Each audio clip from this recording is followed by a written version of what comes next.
Assalamualaikum warahmatullahi wabarakatuh. Sanak saudara, orang-orang muda, putih-putih bungsu, ketek indak baimbau namo, gadang indak baimbau gala, di mana saja berada. Alhamdulillah atas izin dari ridha Allah Subhanahu wa taala, kita dapat bersuruh balik di tepian katoko berbincang, bercerita tentang negara awak. Dan pada hari ko nan kita ceritakan adalah tentang lembaga kerapatan atau lembaga legislatif. Lembaga kerapatan ialah lembaga legislatif berada mulai dari tingkat negari, di luhak dan di rantau, serta pada tingkat seluruh alam Minangkabau. Merupakan lembaga pemegang kekuasaan legislatif pada Kesultanan Minangkabau Pagaruyung Darul Qoror. Kini setelah terbentuknya Negara Kesatuan Republik Indonesia dan Kesultanan Minangkabau Pagaruyung Darul Qoror menyatakan diri bersatu ke dalam Negara Kesatuan Republik Indonesia. Maka lembaga kerapatan ini kini menjadi lembaga tinggi pucuk adat alam Minangkabau yang sampai hari ini masih berperan dalam masalah-masalah adat. Kemudian kita lihat siapa saja anggota-anggota dari lembaga kerapatan tersebut. Terdiri dari yang pertama, Raja atau Rajo Tigo Selo, Raja Alam, Raja Ibadat, Raja Adat. Kemudian yang kedua, Basa Ampek Balai, ini merupakan Dewan Menteri yang terdiri dari 4 orang menteri. Kemudian yang ketiga, Pucuk Bule, Urek Tunggang, Kelarasan Koto Piliang atau pemimpin dari Kelarasan Koto Piliang.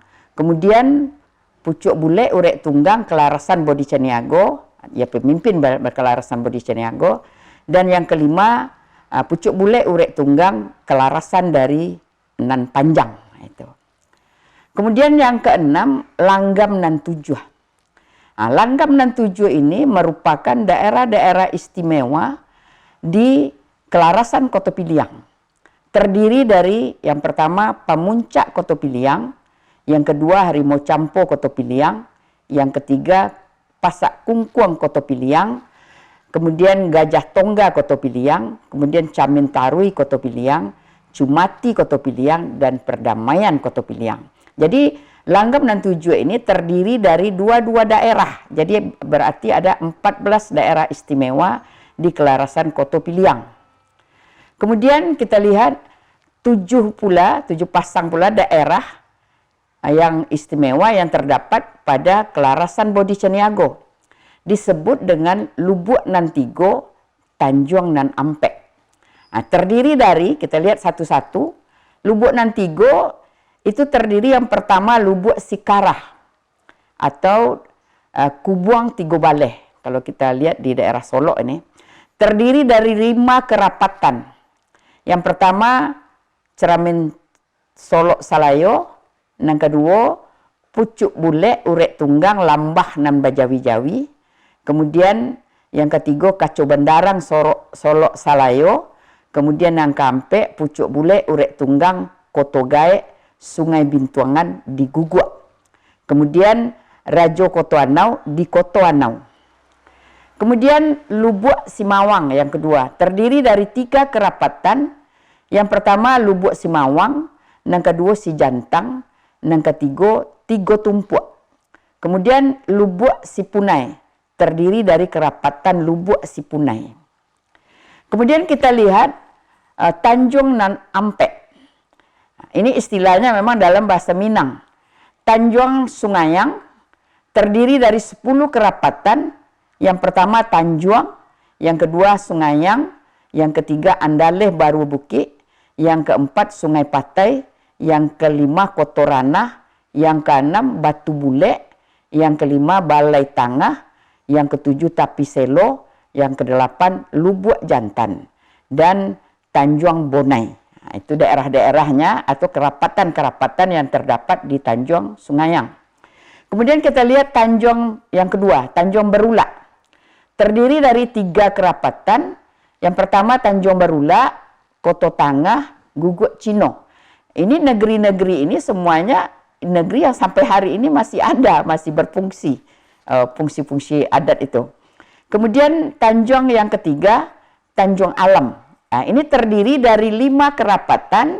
Yang pertama Tanjung Alam, kedua Tabek Patah, ketiga Barulak, yang keempat Salim Paiwang, dan kelima Supayang. Kemudian Tanjung Bingkuang. Nah, ini disebut juga Ulak Tanjung Bingkuang, 5 kaum 2 balai koto. Terdiri dari kerapatan-kerapatan adat.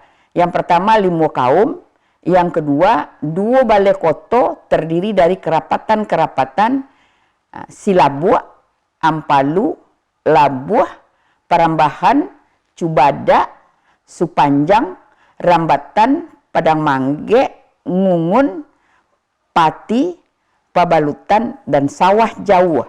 Nah, jadi itu nama-nama negari yang merupakan mempunyai kerapatan-kerapatan yang disebut kerapatan menurut nama-nama negari-negari tersebut. Kemudian 9 koto di dalam terdiri dari kerapatan-kerapatan Tabek Boto, Saloganda, Baringin, Koto Beranjak, Lantai Batu, Bukit Gombak, Sungai Ameh, Ambacang Baliri, dan Rajo Dani. Nah, masing-masing kerapatan nagari ini dipimpin oleh tuo kerapatan. Dan kerapatan-kerapatan tersebut pada umumnya terdapat di daerah Luak Nantuo atau Luhak Tanah Datar. Nah, jadi itulah kalau kita bicara tentang limbago kerapatan, itulah ada beberapa tadi yang sudah kita uraikan. Mudah-mudahan kita, terutama tentu orang-orang muda, putih-putih bungsu, orang Minang, sehingga mereka-mereka itu bisa mengenal daerah mereka termasuk ke dalam daerah istimewa yang mana, Koto Piliang atau Bodi Caniago. Mudah-mudahan ini akan membuka kepada anak muda-muda sehingga ada rasa ingin tahu tentang nagari awak masing-masing, tentang adat dan budaya awak masing-masing. Inggo iko lah dulu cerita kita pada hari iko. Mudah-mudahan kalau umur semua panjang, awak bersua balik di tepian katoko, berbincang tentang nagari awak, nagari Minangkabau. Wabillahi taufik wal hidayah. Wassalamualaikum warahmatullahi wabarakatuh.